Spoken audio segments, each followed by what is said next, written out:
ایک لڑکی ونڈو کے ساتھ سیٹ پہ بیٹھی ہے، گرمی سے تنگ اور زمانے بھر سے بیزار، شکل اس قدر سنجیدہ کہ جیسے کوئی روگ لگا ہو۔ خدا خدا کر کے گاڑی چلنا شروع ہوئی، تھوڑی ہوا لگنا شروع ہوئی تو گرمی کا احساس کم ہوا۔ اس نے ایک نظر ادھر ادھر دیکھا، ساتھ والی آنٹی کو تھوڑا سا دھکا دے کر خود آرام سے پھیل کر بیٹھ گئی۔ کھڑکی سے باہر دیکھنا اور اپنی زندگی کے بارے میں سوچنا اس کا پسندیدہ مشغلہ تھا۔ اب وہ اس مشغلے میں مصروف ہے، اچانک اس لڑکی کے سر پر کوئی سخت سی چیز لگی۔ اس نے چونک کر دیکھا، آگے والی سیٹ پہ 26-27 سالہ لڑکے نے اپنا بازو اتنا لمبا کر کے انگڑائی لی تھی کہ اس کے ہاتھ میں پکڑا موبائل اس کے سر پہ لگا تھا۔ لڑکی نے ناگواری سے اس کی طرف ایک نظر دیکھا اور دوبارہ باہر کی جانب دیکھنے لگی۔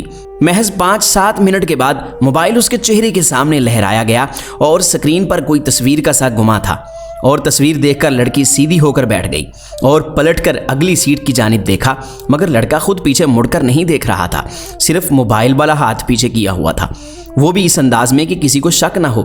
لڑکی ایک دم حیران سی ہو گئی، اس قدر اوچھی حرکت۔ اب وہ پریشان سی مسلسل آگے کی طرف آنکھیں سکوٹ سکوٹ کر دیکھ رہی تھی۔ اب لڑکے نے اپنا نمبر ڈائل کر کے ایک بار پھر موبائل پیچھے کیا۔ یہ کیا ہو رہا تھا؟ لڑکی نے ارد گرد دیکھا، کوئی بھی متوجہ نہیں تھا۔ اس نے دھیرے سے ہاتھ بڑھا کر موبائل کو چٹکی سے پکڑا اور کھلی کھڑکی سے باہر اچھال دیا اور انتہائی بے نیازی سے سیٹ سے سر ٹکا کر آنکھیں موند لیں۔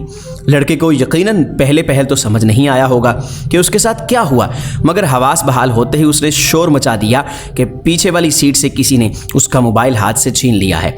ساری بس متوجہ، مگر لڑکی خاموش تماشائی۔ وہ شاید لڑکی کی جرأت و برداشت کو آزما بیٹھا تھا۔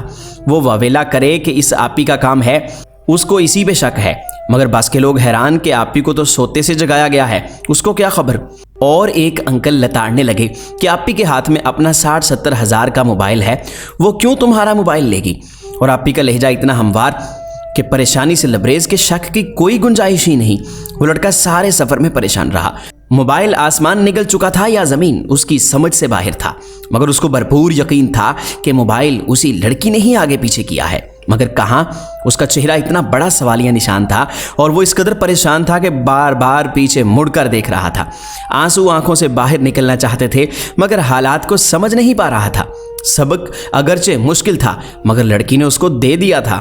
امید تھی کہ وہ اس کو ساری عمر کے لیے یاد بھی رکھے گا، اور موبائل نمبر خود پیش کرنا تو دور کی بات، کسی کے مانگنے پہ بھی 10 بار سوچ کر دے گا۔ روڈ پہ موبائل پڑا نظر آئے تو جان لیں کہ اس کے مالک کے ساتھ کیا بیتی۔ سبق دیں اور زبردستی یاد کروائیں۔